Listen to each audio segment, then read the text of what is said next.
புது மாப்பிள்ளை கொண்டு போய் சோசியத்தை கொடுத்தாரு.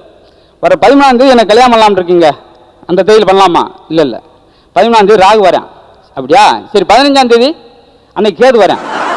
சரி 21ஆம் தேதி பண்ணலாமான்னு பார்த்து சொல்லுங்க. அன்னைக்கு சுக்கிரே வரேன். இவன் படக்குன்னு சாதத்தை பிடிங்க, கல்யாணத்தை 4 பேர் வரத்தையும் செய்வேன்.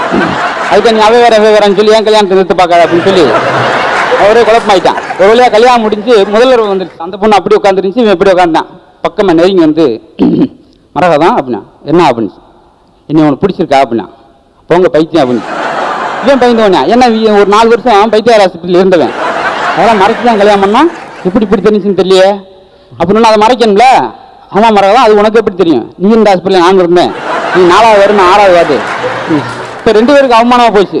என்ன செய்யறதுன்னு சொல்லி யோசிக்கிட்டு சமாளிக்கணும்னு சொல்லி வேற மாதிரி கேட்டான்.